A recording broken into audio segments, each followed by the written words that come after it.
नमस्कार विद्यार्थी मित्रांनो, बघा बऱ्याच जणांची विद्यार्थ्यांची अशा अपेक्षा होती की आपण डेमो लेक्चर द्यावं. आतापर्यंत मी कधीच डेमो लेक्चर दिलेलं नाही, लक्षात घ्या, कारण आपला रिझल्टच सर्व काय सांगत होता. पण बऱ्याच जणांचं असं मत आहे की सर तुमचा रिझल्ट आहे पण डेमो लेक्चर कुठे आहे? एकही लेक्चर नाहीये तुमचं युट्यूबला. त्याच्यामुळे त्या विद्यार्थ्यांसाठी आणि खास पहिल्यांदा लक्षात घ्या तुम्हाला डेमो लेक्चर देतोय, जेणेकरून तुम्हाला शिकवता येते का नाही हेच बऱ्याच जणांना शंका आहे. तर तुम्हीच सांगा आता मला शेवटी नंतर कमेंट मध्ये, खरंच मला शिकवता येते का नाही ते. ठीक आहे, चालू करूया. बघा, नळ आणि टाकीवर पासून आपण चालू करूया. नळ आणि टाकी, ठीक आहे, पाईप आणि सिस्टम म्हणतो, याला पाईप आणि टाकी काही जण म्हणतात. ठीक आहे, पण आपण याला नळ आणि टाकीच बनवूया. कुठे कुठे नळचा उल्लेख येईल, कुठे कुठे पाईपचा उल्लेख येईल. ठीक आहे, तरी आपण त्या पद्धतीने समजून घेऊया. उदाहरणार्थ फक्त आपल्याला चॅप्टर आहे तोच. आता सगळ्यात महत्वाचं लक्षात घ्या, पुढे याच्यात उदाहरणांकडे जायच्या अगोदर आपली रचना कशी असते, प्रत्येक चॅप्टरची रचना कशी असते आपल्याकडे टीचिंगची, ही तुम्हाला थोडक्यामध्ये सांगतो मी. आता पुढे जातो. आता बघा, आपल्याला टीचिंग असतं टाईप वाईज नसतं. पहिली तर गोष्ट आपण टाईप वाईज शिकवत नाही. मग आपण रिजनिंग शिकूया, मॅथमॅटिक्स शिकूया, आपण टाईप वाईज शिकवत नाही, आपण कन्सेप्ट वाईज शिकवतो. म्हणजे उदाहरणार्थ लक्षात घ्या, MKCL IBPS किंवा TCS कोणी एक्झाम घेऊ, बघा एक्झाम कोणी घेतलेला बदलू शकतो, एक्झाम मधले उदाहरणं बदलू शकतात, कन्सेप्ट कधीच बदलत नाही. त्या चॅप्टरशी रिलेटेड कुठलेच कन्सेप्ट बदलत नाहीत. आता आपण जे काही कन्सेप्ट प्रत्येक चॅप्टरचे बनवलेले आहेत, यांच्या प्रश्नपत्रिका जुन्या आहेत, यांचा अभ्यास करून आपण त्या कन्सेप्ट बनवल्यात. म्हणजे याच्यातला कोणीही एक्झाम घेतली ना तरी आपल्याला अडचण नाही. अलग लक्षामध्ये. त्यामुळे IBPS पॅटर्नच असं नाहीये, कोणी एक्झाम घेऊ तो चॅप्टर आपण व्यवस्थित करतोय कन्सेप्ट बेसला, हे लक्षात ठेवा. त्यामुळे आपण कन्सेप्ट वाईज टीचिंग करतो, आपण कन्सेप्ट वाईज टीचिंग करतो, आपण टाईप वाईज टीचिंग करत नाही. मी परत एकदा रिपीट करतो, आपण या एक्झामचा सगळ्यांचा विचार केलेला आहे आणि त्यानुसार आपण कन्सेप्ट बनवलेल्या आहेत, हा मुद्दा. आता याच्यामध्ये आणखी गोष्ट तुम्हाला स्पष्ट करून सांगायची, ती कोणती बघा. मला काय म्हणायचं आहे, आता समजा बघा, ज्यावेळेस तुम्ही पेपरमध्ये जाता, पेपरमध्ये काय होतं, आपल्या स्क्रीनवर काय होतं, एक मिनिट बघा, पेपरमध्ये आपल्या स्क्रीनवर काय होतं की आपल्याला प्रश्न दिसतो. प्रश्न दिसल्यानंतर आपल्या माइंडमध्ये एकच येतं, विद्यार्थी इथं बसले त्याच्या डोक्यात एकच विचार येतो. तो कोणता, की हा प्रश्न कोणत्या चॅप्टरशी रिलेटेड आहे. पहिल्यांदा त्या डोक्यात येते की हा कुठल्या चॅप्टरशी रिलेटेड क्वेश्चन. हे पहिली कन्सेप्ट त्या डोक्यात येते की अरे हा कुठलं चॅप्टर आहे. नंतरची गोष्ट येते ना की तो कुठल्या टाईपचा आहे असा विचार करतो, कुठल्या टाईपचा आहे. पण हा विचार त्याला गोंधळात टाकतो. हा विचार न येता कामा नाही. त्याला फक्त एकच कळलं पाहिजे, अरे हा चॅप्टर आहे ना, या चॅप्टर मध्ये समजा 15-16 कन्सेप्ट आहेत, त्या कन्सेप्टवरच हा क्वेश्चन बनलेला असतो. लक्षात, फक्त 16 समजा कन्सेप्ट आहेत. आता उदाहरणार्थ समजा या चॅप्टर मध्ये 17 कन्सेप्ट आहेत जवळपास. समजा 17 कन्सेप्ट आहे, तो काय करणार आहे, स्कॅन केल्यासारखं आपण विचार करेल की अरे हा जे काही उदाहरण आलेलं आहे मला स्क्रीनवर, हे कुठल्या कन्सेप्ट मध्ये बसत आहे, आणि नंतर त्याला समजेल की हा या कन्सेप्ट मध्ये बसतंय. पण कधी कधी असं होऊ शकतं की 2 कन्सेप्टला मिळून सुद्धा काय होऊ शकतं, उदाहरण बनू शकतं, हे त्याला कळतं. आता हे जेव्हा आपण कन्सेप्ट शिकवतो ना, आता आज आणखी एक आपली स्ट्रॅटेजी असते, ते लक्षात घ्या की तुम्हाला माहित असावं की आम्ही काय करतो. आता उदाहरणार्थ बघा, आपण काय करतो, समजा ही कन्सेप्ट आहे, हे कन्सेप्ट नंबर 1, ठीक आहे, आपण चॅप्टरला सुरुवात केली. मी पहिल्यांदा सांगतो की इथं तुम्हाला हे कन्सेप्ट मध्ये जो एक्झामिनर आहे तो तुमच्या सायकोलॉजीशी कसं खेळतो आणि तुम्हाला कुठं फसवतो हे तुम्हाला सांगितलेलं असतं. आणि त्याच्यामुळे होतं की तुम्हाला अडचण येत नाही, की तुम्हाला गोंधळला जात नाहीत आणि सिली मिस्टेक होत नाहीत. उदाहरणार्थ एक्झामिनर ही कन्सेप्ट विचारताना काय विचार करणार आहे तुम्हाला अगोदरच सांगितलं जातं. जेणेकरून याच्यामध्ये बघा, थोडक्यामध्ये सांगतो की 2 पाईप एकत्र टाकी भरण्यासाठी किती वेळ. आता वेळ विचारली तर कशात, तासातच. मग ही कन्सेप्ट खूप महत्वाची, तासात विचारलं जातं. उदाहरणार्थ तुम्हाला फसवण्यासाठी तो काय करेल की मिनिटामध्ये सुद्धा तुमचं उत्तर आलं की तुम्हाला ते तासात कन्वर्ट करायला जमलं पाहिजे. या पद्धतीने आपल्याला काय करायला पाहिजे, त्याच्याकडे लक्ष दिलं पाहिजे. आता हे कन्सेप्ट प्रत्येकनुसार समजून येतं. म्हणजे उदाहरणार्थ बघा, प्रत्येक कन्सेप्टला हे तुम्हाला समजावून सांगितलं जातं की एक्झामिनर तुम्हाला कुठं फसवतो, हे प्रत्येक वेळेस तुम्हाला काय सांगितलं जातं, मी समजावून सांगितलेलं असतं. त्यामुळे तुम्हाला कुठंच अडचण तयार होत नाही. बघा, आता उदाहरणार्थ मी पुढे सांगतो तुम्हाला. इथे बघा, कन्सेप्ट नंबर 2 मध्ये तासात आणि मिनिटात सुद्धा क्वेश्चन विचारला जाऊ शकतो, जिथे मी तुम्हाला सांगितलंय तासात आणि मिनिटात. इथं बघा, पर्सेंट मध्ये टाकी भरणे विचारलेले असते, त्यावेळेस पूर्ण टाकी कधी भरेल असं विचारलेलं असतं. नंतर पुढे बघा, गळती झालेली असेल तर टाकीला भरायला वेळ लागतो असं उल्लेख केला असेल तर उत्तर काय येऊ शकतं, ही कन्सेप्ट आहे. गळतीमुळे टाके रिकामे होण्याचा वेळ, हे कन्सेप्ट ऑलरेडी 5 नंबरचे आहे. असे कन्सेप्ट आहेत. गळतीमुळे टाके रिकामे होण्याचा वेळ हे वेगळी पर्सेंटेज मध्ये किती वाजता सेपरेटली बघा स्पेसिफिक टाइम दिलाय त्यांनी, स्पेसिफिक टाइम मध्ये किती वाजता भरली जाईल असा प्रश्न असतो. ठीक आहे, या गोष्टी तुम्हाला कळायला पाहिजेत आणि ह्या पद्धतीने आपली टीचिंग असतं. बऱ्याच जण वाटतं की सर असं वेगळं काय की तुमचा 2022 ला एवढा चांगला रिझल्ट आहे की जेणेकरून सगळेच जण 2017 प्रमाणे शिकवत होते 2022 ला आणि आता ते IBPS प्रमाणे म्हणतात कारण 2022 IBPS झाले. आपण नाही तो विचार करत, आपल्याला तुमचं सिलेक्शन महत्वाचं आहे लक्षात घ्या. त्यामुळे आपण टीचिंग करत असताना आपण कोणीही एक्झाम घेणार आहे हे आपल्याला पूर्णतः माहिती की अरे हा त्यांचं कारण कॉन्ट्रॅक्ट कोणाशी झालेला आहे, MKS, LTCS आणि IBPS याच्या व्यतिरिक्त कोण एक्झाम घेणार आहे का ऑनलाईन नाही. जर घेतली तर पूर्णतः नियंत्रण कोणाचं महाराष्ट्राच्या परिषदेचं या चौघांचंच असणार आहे सगळा कारभार. मग या चौघांपेक्षा कोणी एक्झाम घेतली तर आपल्याला प्रॉब्लेमच नाही आहे. त्यामुळे आपण तयारी करत असताना आपण ह्या चौघांचाही विचार करून तयारी करत असतो, हे लक्षात ठेवा. त्याच्यामुळे इतर 2022 ला 17 प्रमाणे लोक टीचिंग करत होते पण मी 17 प्रमाणे टीचिंग करत नव्हतो. लक्षात घ्या, मी पुढे ऍडव्हान्स लेवल कोण करणार आहे एक्झाम, जसं मी हे कन्सेप्ट बेस्ड टीचिंग केली जेणेकरून मुलांना चांगले मार्क मिळाले. मुलांना ऑलरेडी प्रश्न पाहिल्या कळलं की अरे करायचंय काय, हे खूप महत्वाचं आहे. लक्षात घ्या, हे सांगत नाहीयेत, हे महत्वाचं सगळं शोकांत काय की जे विद्यार्थ्याला सांगत नाहीत एक्झामिनरचं माइंड कुठलं असतं कुठल्या कन्सेप्ट मध्ये, एक्झामिनर कुठं फसवतो हेच विद्यार्थ्याला समजत नाही. त्यामुळे विद्यार्थ्याचे सिली मिस्टेक होतात की जेणेकरून एक मार्कावरून बिचारे काही विद्यार्थी आपले घरी बसून आहेत. तर ह्या चुका न होण्यासाठी खरं तर शिक्षकांनी सांगायला पाहिजे पण सांगत नाहीत. ठीक आहे, असू द्या, काय हरकत नाहीये. आपण पहिल्याकडे येऊया, पहिल्या कन्सेप्टवर येऊया आणि आपण कसं सोडवलं पाहिजे गोष्टी समजून घेऊया जेणेकरून काही गोष्टी जितकं कव्हर व्हायचे कन्सेप्ट कव्हर व्हायचे प्रयत्न करूया. आपण जास्तीत जास्त कन्सेप्ट तुमच्यापर्यंत पोहोचवायचा प्रयत्न करतो जेणेकरून काहीतरी गोष्टी तुम्हाला शिकायला चांगल्याच प्रकारे मिळतील. बघा, पाईप एक रिकामी टाकी 18 तासात भरू शकतो. बघा, सगळ्यात महत्वाचं याच्यामध्ये आता या चॅप्टर मध्ये भरू शकतो का रिकामी केली जाऊ शकते, ही एक महत्वाचं आहे, ह्याच्याकडे लक्ष ठेवायचं. हे फसवत आहे. तर पाईप 20 टाकी 24 तासात भरू शकतो. दोन्ही भरायच्याच गोष्टी बोलतो, दोन्ही पाईप भरायच्याच गोष्टी करतात. दोन्ही पाईप एकाच वेळी जो उघडले गेलेत, आता ही बी खूप महत्वाचं आहे, हे बी महत्वाचं आहे की दोन्ही एकाच वेळेस उघडले तर टाकी भरायला किती वेळ तासामध्ये लागेल. ओके, काय प्रॉब्लेम नाही. सेम लक्षात घ्या काय करायचं आहे, ए आहे. ठीक आहे, आता ऑलरेडी हे मी फक्त समजावून सांगण्यासाठी लिहितो. हे सगळं माइंड मध्ये कॅल्क्युलेशन जमलं पाहिजे. मी तुम्हाला सांगेल कसं स्किप करायचं असतं, हे माइंड मध्ये करायचं असतं. कारण तुम्ही म्हणाले की सगळं स्टेप झाल्या, असं नाही उदाहरण सोडवायचं. हे फक्त मला समजावून सांगण्यासाठी लिहिणं गरजेचं आहे. पण मी तुम्हाला सांगतो नंतर की कसं स्किप करायचे असते त्या गोष्टी की तुम्हाला उदाहरणात पाहिल्याच उत्तर आलं पाहिजे, पाहिल्याच उत्तर आलं पाहिजे. पण हे अगोदर समजण्यासाठी गरजेचं आहे की कसं आलं. मी डायरेक्ट म्हणलं हे उत्तर आहे तर तुम्हाला ती अडचण निर्माण होऊ शकते. त्यामुळे अगोदर तुम्हाला ह्या गोष्टी समजण्यासाठी गरजेचं आहे. नंतर स्किप कशा करायचे मी तुम्हाला सांगेल. बघा, एक रिकामी टाकी 18 तासात. ठीक आहे, 18 तास इथे लिहून टाकूया. बरं, बीच्या बाबतीत बोलतोय तो 30 टाकी किती तासात बोलतोय, 24 तासात भरतोय तो बी पाईप. आता बघा, इथं कधी लक्षात ठेवायचं आपल्याला LCM काढायचं आहे. आता बघा, जसं समजा LCM नाही तुम्हाला काढता येत, बरं असं लक्षात ठेवायचं. ठेवा, LCM ला परत वेळ जाईल की LCM समजून सांगण्यासाठी. ठीक आहे, त्यापेक्षा एक काम करा, ह्याच्या दोघांमध्ये मोठं कोण आहे. आता तिघं जर 3 पाईप असते, आता पाईप म्हणेल नळ म्हणेल, हे लक्षात ठेवा, कॉमन गोष्ट आहे. पाईप बी म्हणू शकतो कधी नळ बी म्हणेल, आपल्याला घेणं नाही. आपण कन्सेप्टवर फोकस करायचं. 2 पाईप काय 2 नळ काय. आता इथे एक गोष्ट समजून घ्या, जर समजा मोठी संख्या कोणती आहे याच्यामध्ये मला मोठी 24 दिसते, 24. आता मला पहिल्यांदा विचार करायचा की हे 24 18च्या पाड्यात आहे का, 24 18च्या पाड्यात आहे का, नाही.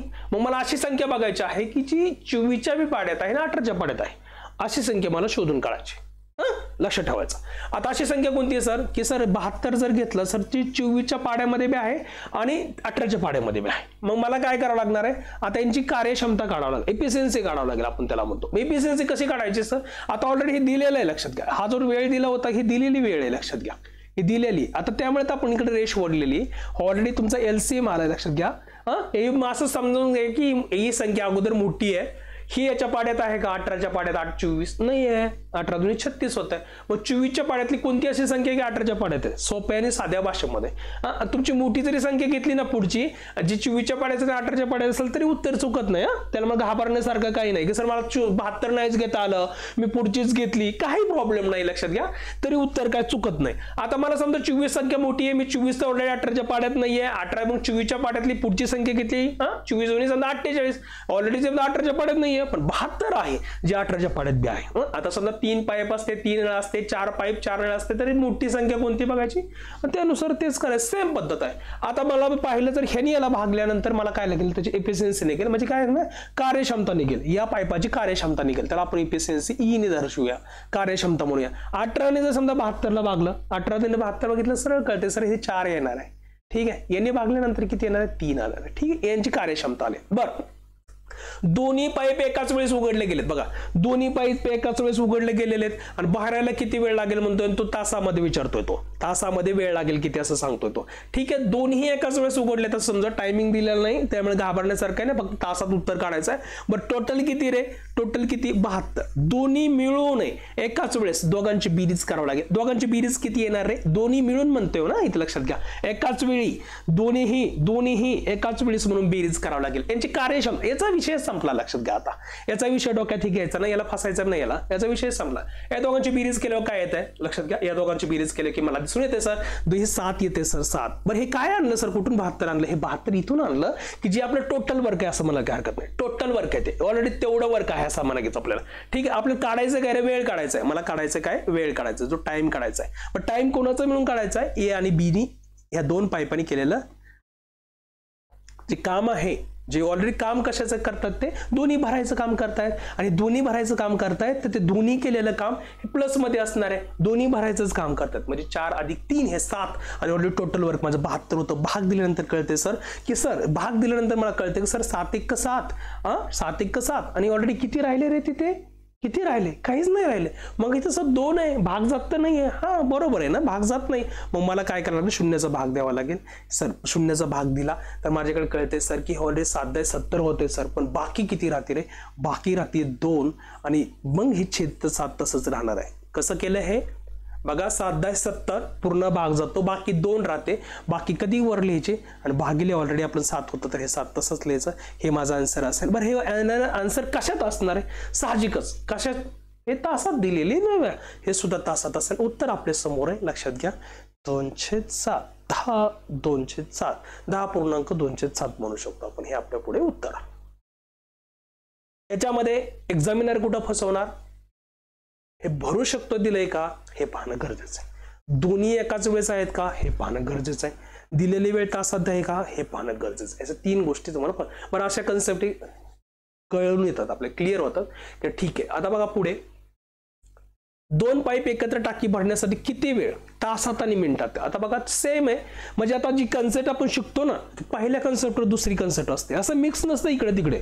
अलग लक्षात, लेवल असते ना, ते लेवल बघा इझी पासून आपण मॉडरेट करून आपण हार्ड कट गेलेलो असतो. म्हणजे आपली कन्सेप्टची रचना सुद्धा ऑलरेडी बघा सगळ्या एक्झामचा विचार करून असते.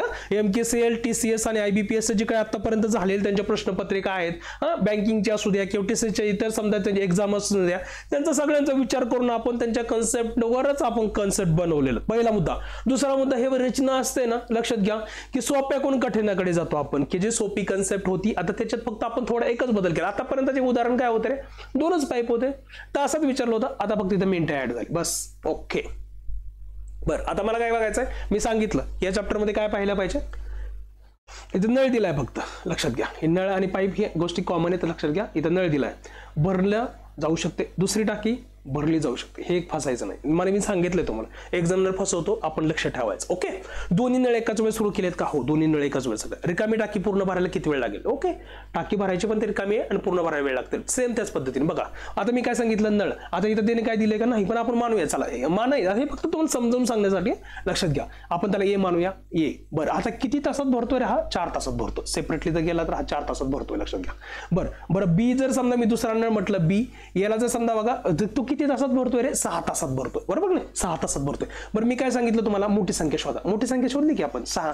बरं याच्या पट्टीतली संख्या, आता 6च म्हटलं तर 4च्या पाड्यात नाहीये, पट्टीत म्हणजे त्या पाड्यात पाहिजे. आता जर समजा 12 म्हटलं तर 6 2 12, आता पुढची संख्या घेतली आपण 6 तर नाही, मग 6च्या पट्टीतली 12, तर ऑलरेडी तुम्हाला कळतं की हा सर 4च्या पाड्यात आहे. मग 4 त्रिक 12 ही त्याची एफिशियन्सी झाली, याला भागलं की याची एफिशियन्सी निघते. लक्षात घ्या किती आले रे याची एफिशियन्सी, 4 त्रिक 12, ठीक आहे. आणि इथे किती आले 6 दुनी 12, हे त्यांची एफिशियन्सी आली, ज्याला आपण ई ने दर्शवतो, बरोबर आहे की नाही. आता मी काय सांगितलं इथे, दोन्ही एकाच वेळ चालू करायचे आणि पूर्ण भरायला किती वेळ लागेल, दोन्ही एकाच वेळ चालू करायचे, ठीक आहे. टाइम काढायचा आपल्याला आणि त्याला किती वेळ लागतं, म्हणजे टाइम कोणाचा मिळवणं, ए अधिक बी हे दोन्ही नळ चालू केल्यानंतर टोटल वर किती होते रे, माझं 12 आहे.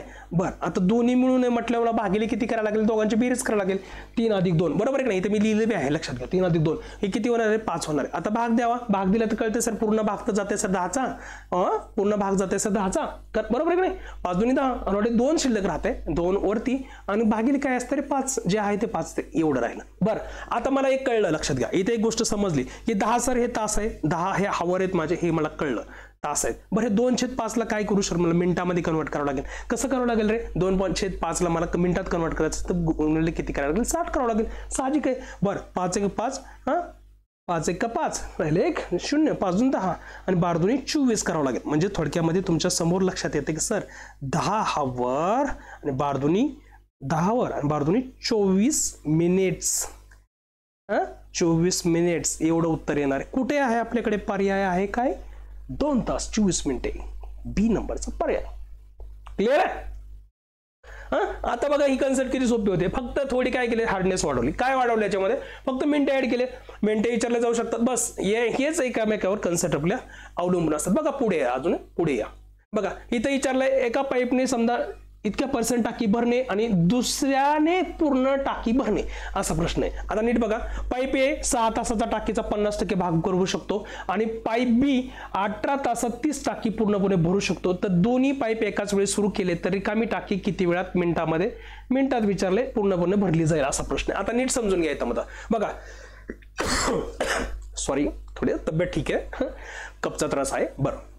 बरं, आता ए बद्दल समजून घेऊ. आता इथं समजून घ्या. बघा मी पहिले तर सांगितलं की पूर्ण भरायचा भाग त्यांनी बोलला पाहिजे. इथं तो 50% भरतो, आता इथं 30% म्हणे, 32% म्हणे, 40% म्हणे, 25% म्हणे, आपल्याला काय घेणं नाही. आता नीट समजून घ्या, 50% म्हणतोय ना, ठीक आहे. 50% भाग म्हणजे किती रे, 50% भाग म्हणजे किती, 50 भागिले 100, बरोबर आहे की नाही, 50% म्हणल्यावर, बरोबर ना, यस, ठीक आहे. मग हे 0 0 कट होणार आहे, म्हणजेच काय आलं रे हे सर, हे 5 एक 5, 5 दुनी 10 आलं, ठीक आहे, 5 दुनी 10 आलं.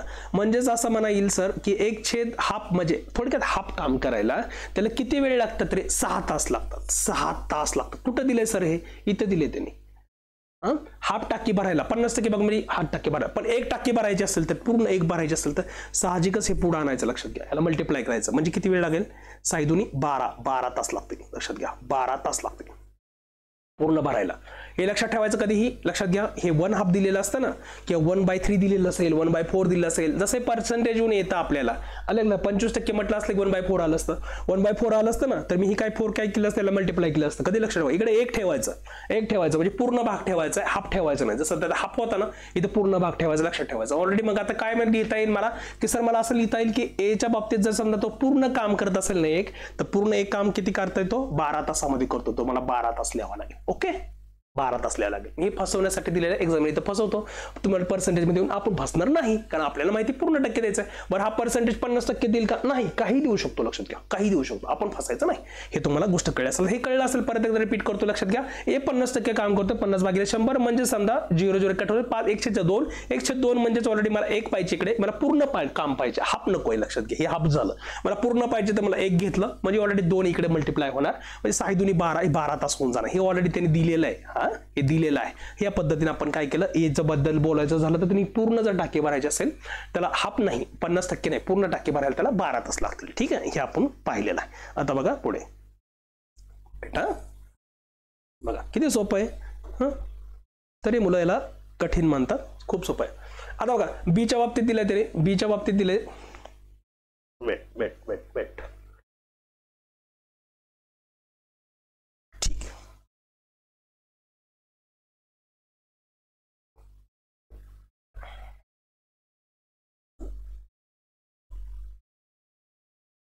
बघा आता बीच्या बाबतीत त्यांनी काय दिले रे, बीच्या बाबतीत सर त्यांनी दिलंय की बी 18 तासात भरतो, 18 तासात भरतोय आणि पूर्ण भरतोय, पूर्णपणे भरतोय. म्हणजे 1/2 म्हणला असता तर गोष्ट वेगळी होती, 1/3 म्हणला असता तर वेगळी होती. तो पूर्ण म्हणतो म्हणजे मी तसंच घेतलं. आता बघा मोठी संख्या काय 18 आहे, मला काय करायला लागेल रे, 18 ऑलरेडी 12च्या पाड्यात आहे का बघायचं, नाही आहे, 18च्या पुढची त्याच्या पट्टीतली संख्या 8 2 36 आहे ना, 12च्या पाड्यामध्ये 36, मग 36 घेतलं. मला एफिशियन्सी काढायचं असेल तर याला भागायचं असतं, बरोबर आहे की नाही. 12 12 2 36, बरोबर आहे की नाही. 8 2 36, ठीक आहे. ऑलरेडी हे आपल्याला माइंडमध्ये झालं पाहिजे. हे तर गोष्टी ऑलरेडी तुम्हाला स्किप करायच्या आहेत नंतर, पण ऑलरेडी आपल्याला चला माहित असू द्या. बरं, आता तो काय म्हणतो, दोन्ही पाईप एकाच वेळेस सुरू केले, रिकामी टाकी भरायला किती वेळ त्यामध्ये पूर्ण होईल. दोन्ही पाईप एकाच वेळेस सुरू केलेत म्हणजे लक्षात घ्या, हे फक्त तुम्हाला माहितीसाठी, हे लिहायचं नाहीये तुम्हाला, हे फक्त तुम्हाला माहिती असण्यासाठी आहे, ठीक आहे. ऑलरेडी टोटल जे वर्क आपले 36 आहे लक्षात घ्या. आता हे दोन मिळून आहेत म्हणजे दोघांचे प्लस करायचे आहेत. 3 अधिक 2 5 होऊन जाईल, बरोबर आहे की नाही. आता भाग द्या, सरळ कळते सर, मला भाग दिला कळतं की सर 5 7 35, राहिले किती रे बाकी, 1/5. कुठलं 5, हे भागिले 5 आहे, 5 7 35, 1 राहिलं. आता बघा हे जर गुणलं तर तेच येतं, 5 7 35 आणि हे 1 36 होतं, बरोबर आहे ना. 5 7 35 आणि 36, 36 भागिले 5 तेच येतं, अलग लक्षामध्ये. ऑलरेडी बाकी लिहिलेली असते वरती, हा भागाकार असतो, लक्षात घ्या. पूर्ण भाग दिलेला भागाकार इथं लिहिलं असतं. बरं, आता बघा मी काय म्हटलं की सर 7 तर ऑलरेडी हे माझे तास झाले. मी पहिले सांगितलं जे पूर्णांकात ते तास होतं ते हावर झाले माझे, अलग लक्षामध्ये, ते म्हणजे पूर्ण हावर झाले. बरं, हे काय रे, ह्याला काय करायचं, मला मिनिटामध्ये कन्वर्ट करायचं. मी सांगितलं याच्या अगोदर बघितलं, गुणले किती करायला लागेल, 60 करावं लागेल, बरोबर आहे ना, 60 करावं लागेल. बरं, आता इथे काय रे, इथं काय, याला काय करावं लागेल, 5 1 5, याला काय करावं लागेल, भाग द्यावा लागेल. सर 12चा भाग सहज जातोय, म्हणजे तुमच्या म्हणजे समोर काय आलं सर, 7 हावर, आणि हे 12 काय झालं रे, 12 तुमचं काय झालं, मिनिटे झाले, बरोबर ना, 12 मिनिटे. बरं, आता नीट समजून घ्या. आता इथे तास दिलाच नाहीये, इथं मिनिटामध्ये विचारले, कुठं आहे का तास, इथे नाहीये, मला मिनिटामध्ये विचारले, मला मिनिटामध्ये विचारलं. बघा थोडं स्मार्ट व्हा. आता बघा मी तर म्हटलं सर इथं बघा 7चा जर समजा मिनिटाचं कन्वर्ट करायचं असेल तर 7 तासाचं तर 6 निघून लागेल, 60 निघून लागेल, बरोबर की नाही. 60 निघून लागेल, प्लस हे 12 तुमचं येऊन जाईल.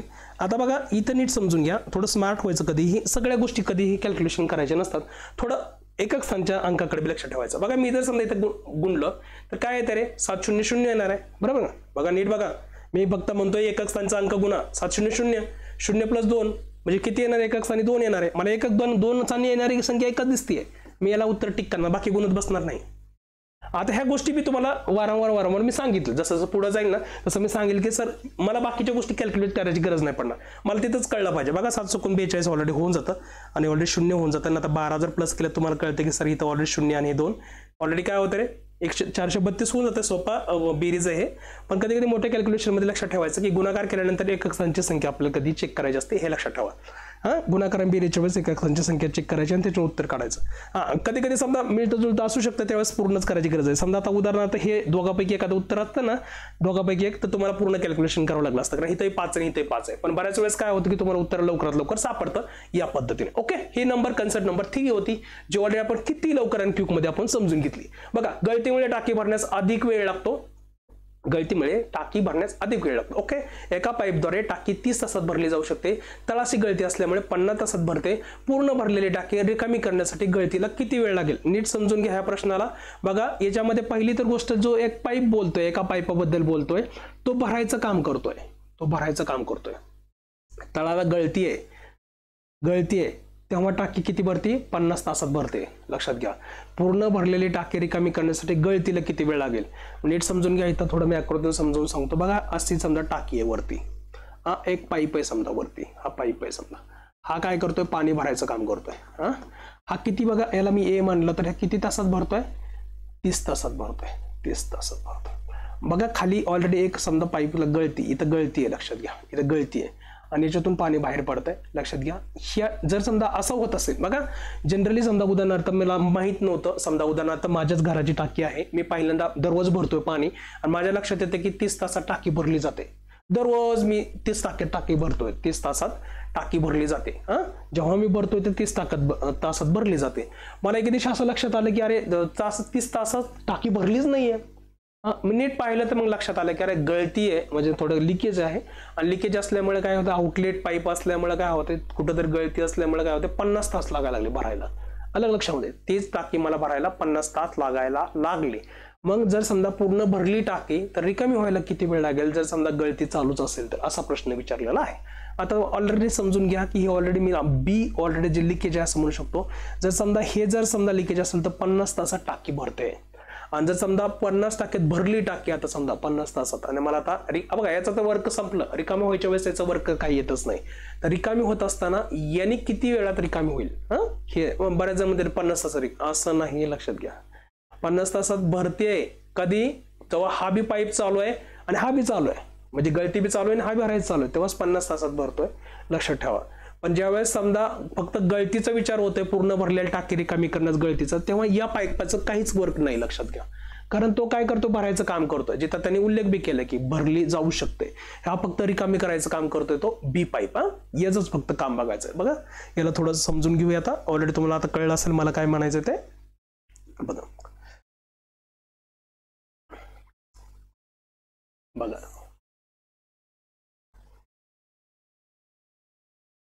बघा आता एक पाईप त्याला आपण ए म्हणूया. ए किती तासात रे, 30 तासात, ठीक आहे 30 तासात. बर बी जो गळती करतोय ना तो जर समजा चालू असेल तर तेव्हा किती रे, लक्षात घ्या गळती करतोय त्यावेळेस किती रे, किती 50 तासात, 50 तासात, ठीक आहे या पद्धतीने. ओके क्लिअर आहे. आता लक्षात घ्या तळाशी गळती असल्यामुळे 50 तासात भरते, त्यावेळेस म्हणजे थोडक्यामध्ये ए बी आपला चालू होता आणि बी बी चालू होता, गळती बी चालू होता आणि ए बी पाईप चालू होता, तेव्हा 50 तासात भरते. इथे एक चूक करू शकतो विद्यार्थी, याला 50 तास बी घेईन आणि कॅल्क्युलेट करायला चालू केले, पण एक डोकं कॉमन सेन्स वापरायचा की मला एका पाईपाने चालू होतं तर 30 तासात भरले जाते. आता माझा तो बी पाईप चालू आहे गळती बी चालू असल्यामुळे 50 तासात भरतोय. हे जे काय टायमिंग आहे हे दोघांचं मिळून आहे, गळतीचं आणि भरायचं ते, ठीक आहे. आता बघा यांचं तुम्हाला काय करायचं आहे, एलसीएम काढायचं आहे. आपण त्याला लसाई म्हणतोय पण ते नाही लक्षात आलं तर लक्षात ठेवा की असं म्हणू शकतो मोठी संख्या ही आहे सर 50 जर म्हटलं सर 50च्या पट्टीतली संख्या बघायची की जी ऑलरेडी मला 30च्या मध्ये बी असले पाड्यात असली पाहिजे किंवा 30च्या पट्टीत बी असली पाहिजे. आता हे शून्य लक्षात घ्या, इथे बी शून्य, इथे शून्य, मी शून्य लिहून टाकतो. आणि आता माझा विचार करायचा आहे 5 आणि 3चा आहे. 5च्या पट्टीतली असली कुठली संख्या की ती 3च्या पट्टीत बी आहे. मी जर समजा 5 दुनी 10 म्हटलं, 5 म्हटलं तर 5 तर नाहीये, 10 म्हटलं तर नाहीये, 15 म्हटलं तर 5 त्रिक 15 3च्या पट्टीत आहे. तर ऑलरेडी मला म्हणता येईल की सर याचं हे 150 होऊन जाईल एलसीएम असं म्हणा. काय हरकत नाही, पुढची संख्या जरी घेण्यात आली तर काय फरक पडत नाही, 300 जरी झालं तर काय फरक पडत नाही, लक्षात घ्या, ठीक आहे. बघा कॅल्क्युलेशन आपलं थोडं वाढतं. आता जर एफिशियन्सी काढली तर बघा इथं थोडं बाजूला येतो आणि समजावून सांगतो. बघा हे 30ने जर समजा मला 150ला भागलं तर सरळ कळतंय सर हे त्याचे 5 पट आहे. हे किती पट आहे, त्याच्या 5 पट आहे, बरोबर की नाही. बरं हे किती पट आहे रे, 3 पट आहे. आता नीट समजून घ्या, ए अधिक बी, ए अधिक बी किती रे, 3 आहे. यांची कार्यक्षमता दोघांची मिळून 3 आहे. म्हणजे जर समजा ए तर मला माहिती आहे ए किती आहे आपला 5 आहे, ए 5 आहे. आणि जर समजा ए 5 आहे दोघांचं मिळून जर 3 आहे तर मग बीचं किती असेल, कोणीही सांगेल सर की हे सर -2 असणार आहे, -2 असणार आहे, तेव्हा तर हे 3 होईल. म्हणजे थोडक्यामध्ये ए बघा 5 आहे प्लस अशी कोणती संख्या असणार आहे की ज्याचं उत्तर 3 आलं पाहिजे. थोडक्यात ही कार्यक्षमता 3 आली पाहिजे. 5 तर ऑलरेडी ए ची कार्यक्षमता होती. कोणी सांगेल सर हे -2च असणार आहे, कारण -2 केल्यावरच काय होतं 3 येते, म्हणजे -2 ऑलरेडी काय होणार आहे, कार्यक्षमता येणार आहे ती बी ची. आता बऱ्याच जणांना एक प्रश्न पडला असायचा की सर हे -2 का, -2 का, याचा प्रश्नाचं उत्तर काय आहे सर, याचा प्रश्नाचं उत्तर एकच आहे, लक्षात घ्या याचं उत्तर एकच आहे, -2 का. कारण नीट वाचा, गळती असलेला पाईप हा पाणी कमी करतोय, पाणी कमी करतोय. बघा दोन्ही हे जे उदाहरण आहेत ना टाइम आणि वर्क सारखं सेम आहेत, पण टाइम आणि वर्क मध्ये काय असतं माहिती का, एक व्यक्ती येतो काम करतो तो जातो, दुसरा व्यक्ती येतो काम करतो जातो, किंवा सोबत काम करतात दोघे निघून जातात किंवा दोघे शेवटपर्यंत थांबतात. पण याच्यामध्ये कोणाच्याच कामामध्ये कोण बिगाडी करत नाही, स्वतःचे काम करतात आणि निघून जातात, कुणाच्याच कामात बिगाडी करत नाही. पण इथे नाही, लक्षात घ्या नळटाकी किंवा पाईप टाकी मध्ये काय होतं की ज्यावेळेस तुमचा जो काही समजा दुसरा पाईप आहे ना तो गळती करत असतो. म्हणजे बघा एक भरायचं काम करतोय आणि दुसरा कमी करायचं काम करतो, म्हणजे एक काम करतोय आणि त्याचं मायनस करतोय, एवढंच फक्त फरक आहे, लक्षात घ्या 2 चॅप्टर मध्ये. बाकी काहीच अडचण नाही, दोन्ही चॅप्टर मध्ये काही डिफरन्स नाही, सेम जे मेथड्स आहेत ते सगळ्या मेथड्स सेम आहेत जे आपण कॅल्क्युलेशन करायचे होते. बरं याच्यामध्ये तो मायनस काय याचं कारण समजून घेतलं तुम्ही की ऑलरेडी सर तो कमी करतोय, गळती करतोय आणि ऑलरेडी त्याच्यामुळे आपल्याला कार्यक्षमता काढलेली आहे. बरं आता बघा पूर्ण भरलेली टाकी रिकामी करण्यास गळतीला किती वेळ लागेल. साहजिकच जे काही काम होणार आहे ना जे ऑलरेडी बीचं होणार आहे, फक्त बीचं होणार आहे, लक्षात घ्या बीचं. सर का बीच तुमची गळती करतो, ए कुठं गळती करतोय, ए गळती करतच नाही, तो भरायचं काम करतो. मी तुम्हाला पहिलं सांगितलं होतं फसवतो तिथंच आपण. लक्षात घ्या, पूर्ण भरलेल्या टाकीची गळती करायचं ना, गळतीला म्हणजे मला जे काही समजा आउटलेट आहे, जी गळतीचा पाईप आहे त्याचाच विचार करावा लागेल. बरं, आता मला त्याची कार्यक्षमता माहिती सर, -2 घ्यायचं नाही, लक्षात घ्या, इथं फक्त 2 घ्यायचं, लक्षात घ्या, तर मायनस नाही घ्यायचं.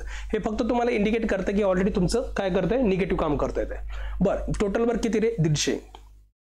कुणी सांगेल सर याला जर भाग दिला तर हे सर 75 होतं आणि 75 तास होईल, बरोबर आहे की नाही, 75 तास, कारण हे सगळं कशात दिलेलं आहे, तासामध्ये दिलेलं आहे, त्यामुळे हे तासातच येणार, हे लक्षात घ्या. 75 तास कुठे आहे उत्तर, आहे उत्तर हे. ठीक आहे, हे बघ एकदा समजून घ्या. हे 5 कार्यक्षमता आहे याची. ठीक आहे, बी ची कार्यक्षमता मी -2 कशी काढली, तर ही मला 3 माहित होतं सर, ए प्लस बी चं, तर ऑलरेडी मला 5. आता हे बऱ्याच जण वाटत सर हे दोन्ही मिळून 50 तास कसं काय. बघा नीट समजून घ्या. पहिल्यांदा समजा माझी टाकी होती, जी टाकी मी दररोज भरत होतो, तर एका पाईपाने जी पाईप येणे तर 30 तासात भरत होती. काही दिवसानंतर काय झालं, माझ्या त्या टाकीला लिकेज झालं. लिकेज झाल्यामुळे काय झालं, खालून सुद्धा पाणी काय होऊ लागलं, आउटलेट होऊ लागलं. मग ज्यावेळेस लिकेज झालं त्यावेळेस माझी टाकी भरायला किती वेळ लागायला लागले, 50 तास वेळ लागायला लागला. मग 50 तास म्हणजे हातच चालायचाच, ए तर चालूच असायचा पाईप, जो 30 तासात भरत होता. पण बी लिकेज झाल्यामुळे ती टाकी तुम्हाला 30 तासात भरत, ती 50 तास भरायला लागते. म्हणून हे दोघांचा उल्लेख केलाय, हे तुम्हाला गोष्ट कळलेली असेल. ही ऑलरेडी 4 नंबरची कन्सेप्ट होती, जी तुमच्यापर्यंत पोहोचली असेल खूप सोप्या पद्धतीने. ओके, या पद्धतीने. ठीक आहे, या ऑलरेडी 5 नंबरची कन्सेप्ट, तिथून पुढचे कन्सेप्ट आपण पुढच्या लेक्चरला क्लिअर करूया. लक्षात घ्या की जेणेकरून बऱ्याच जणांना शंका होती की सर तुम्हाला टीचिंग येतं का, कसा विश्वास ठेवू, कारण तुमचा तर रिझल्ट एवढा चांगला आहे. सर एवढा का चांगला रिझल्ट आहे, सगळ्यात महत्त्वाची गोष्ट लक्षात घ्या, टीचिंग प्रत्येक विद्यार्थी प्रत्येक शिक्षकाला कसा पाहतो त्याच्यावर डिपेंड असतं. प्रत्येक शिक्षक आपला जीव तोडून शिकवत असतो, लक्षात घ्या, त्याचं स्किल असतं, लक्षात घ्या. हे ज्या कन्सेप्ट आहेत फक्त आपण सगळ्या ज्या काही परीक्षा घेणार आहेत ऑनलाईन, जनरल ऑलरेडी आपल्याला माहिती आहे की ATCS घेऊ शकतो, MKCL घेऊ शकतो, IBPS घेऊ शकतो, कोणीही घेतलं तर आपल्या अडचण येऊ नये या सगळ्यांचा विचार करून ऑलरेडी कन्सेप्ट आपलं टीचिंग असतं, जेणेकरून तुम्ही कुठं चुकत नाही. आणि दुसरा एक मुद्दा याच्यामध्ये की जे ऑलरेडी याचे असाइनमेंट येते, लक्षात घ्या, जे असाइनमेंट ऑलरेडी तसेच डिपेंड असते, याच्यासारखं नाही की तुम्ही संख्या चेंज केल्याने तुम्हाला 2-3 महिने खूप खुश केलंय, तुम्हाला विचार करावा लागणार, आपल्या असाइनमेंटला विचारच करावा लागणार. लक्षात घ्या की तुम्ही असं नाही की तुम्ही ऑलरेडी दिलंय आणि तुम्ही ते जर असाइनमेंट सोडवल्या की तुम्हाला चांगल्या प्रकारे कितीही हार्ड लेवलचं क्वेश्चन आलं तर तुम्ही ते टॅकल करू शकता, सोडू शकता. फक्त हे लक्षात घ्या की इतर जण काय करत असतील तुम्हाला की तुम्हाला संख्या चेंज करून देत असतील असाइनमेंट सोडायला, असं नाही की आपण 2-3 महिने खुश होतो, खूप छान मला सगळे पैकी मार्क युनिट टेस्ट असं छान छान छान छान, पण एक्झाम मध्ये थोडी भांबेरी ओढते. तुम्ही पाहिलं असेल की 2022 ची test series as compare to 2017 प्रमाणे आपली नव्हतीच. कारण ऑलरेडी लक्षात घ्या की चांगल्या शिक्षकाचं एक गुण म्हणता येईल की चांगल्या शिक्षकाचं वैशिष्ट्य म्हणता येईल की ते ऑलरेडी ओळखता आला पाहिजे. विद्यार्थ्यांचं सिलेक्शन महत्वाचं आहे, लक्षात घ्या, देताना पूर्णतः 100% दिलं पाहिजे, जेणेकरून विद्यार्थ्यांना गोंधळून नाहीये, लक्षात घ्या. ठीक आहे, थोडा वेळ घ्या, समजला पाहिजे परीक्षेचा पॅटर्न, आणि ऑलरेडी तुम्ही DED BEd झालेला आहे, तुम्ही थोडे समज असावी तुम्हाला की लक्षात घ्या की आपण काय केलं पाहिजे, कोणाकडून गायडन्स घेतलं पाहिजे, काय घेतलं पाहिजे. ठीक आहे, ऑलरेडी माझ्या पद्धतीने तुम्हाला चांगल्या प्रकारे मी सांगायचा प्रयत्न केला आहे, आणि कमेंटमध्ये नक्की कळवा की मला खरंच शिकवता येते की नाही. ठीक आहे, काळजी घ्या, भेटूया नंतर. जय हिंद.